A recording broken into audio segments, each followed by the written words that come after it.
Hello बच्चों, let's read the question. Muscle contraction is triggered, बोला गया है मसल कॉन्ट्रैक्शन ट्रिगर्ड होता है। फोर ऑप्शन से A is when high level of oxygen and sugar are released by the sarcolemma, जब high level oxygen और sugar का release होता है सैरकोलेमा के through. B is when a surplus of ATP is released by nerve motor unit, कि जब surplus ATP का release होता है नर्व मोटर यूनिट के through. C is the release of neurotransmitter at the synapse that directly cause actin and myosin to slide, जो release होता है neurotransmitter का सिनेप्स पे ये डायरेक्टली कॉज करता है एक्टिन और मायोसिन को स्लाइड होने के लिए। D is by the nerve releasing a neurotransmitter which trigger a flow of calcium that attaches to actin filament and exposes the myosin binding sites, जो नर्व है वो रिलीज करती है न्यूरोट्रांसमीटर जो कि ट्रिगर करता है कैल्शियम का फ्लो, जो अटैच करता है एक्टिन फिलामेंट को और एक्सपोज करता है मायोसिन बाइंडिंग साइट। क्वेश्चन का हम देखेंगे की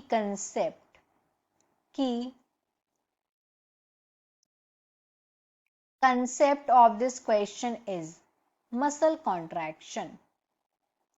muscle contraction इसका की कंसेप्ट है।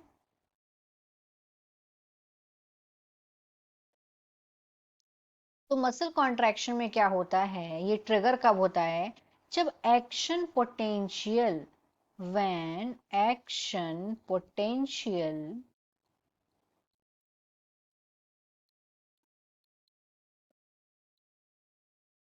ये क्या करता है, ट्रेवल करता है। When action potential travels along the nerve, nerve से मसल की तरफ, travels along the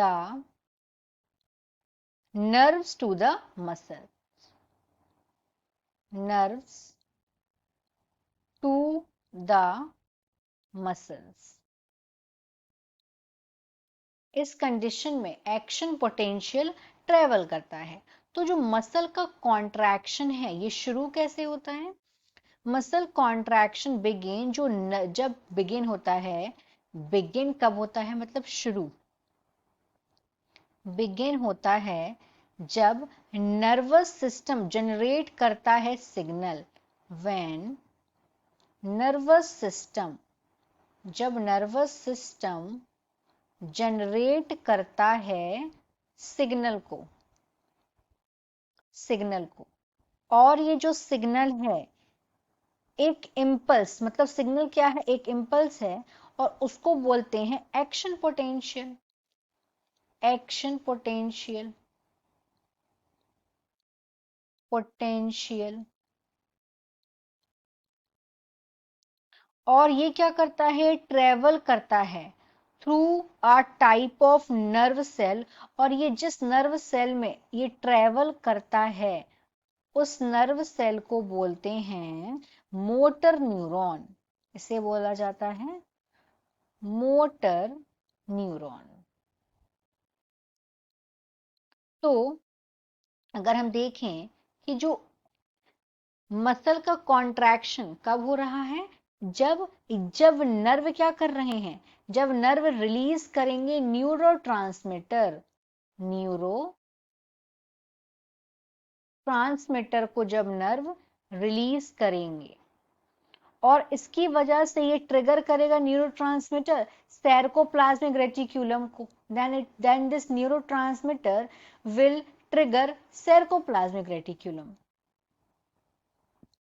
sarcoplasmic reticulum को ये ट्रिगर करेगा और जब ये सार्कोप्लाज्मिक रेटिक्यूलम को ट्रिगर करेगा किस चीज के लिए, कि वो रिलीज करे calcium ion, to release calcium ion Ca+2, इसको कैल्शियम आयन को रिलीज करने के लिए ट्रिगर करेगा, जिसकी वजह से ये बाइंड हो जाएगा ट्रोपोनिन और जब ये बाइंड होगा तो इसकी वजह से ये कॉज करेगा ट्रोपोमायोसिन को शिफ्ट होने के लिए, और जब ट्रोपोमायोसिन शिफ्ट होगा तो क्या होगा, मायोसिन का हेड बाइंड हो जाएगा और ये प्रोड्यूस करेगा contraction. then it will produce contraction. इस तरीके से अब हम समझ सकते हैं हमारा यहाँ पे राइट आंसर क्या होगा. यहाँ पे राइट आंसर होगा D. The nerve release a neurotransmitter which triggers a flow of calcium that attaches to actin filament to expose the myosin binding site. बाकी के जो उसमें ऑप्शंस दिए हैं वो इसके आंसर नहीं हो सकते, हमने इस एक्सप्लेनेशन में ही समझ लिया है. So in this question the final answer is D. By the nerve releasing a neurotransmitter which triggers a flow of calcium that attaches to actin filaments and exposes the myosin binding site. Hope you understood it well. Best of luck.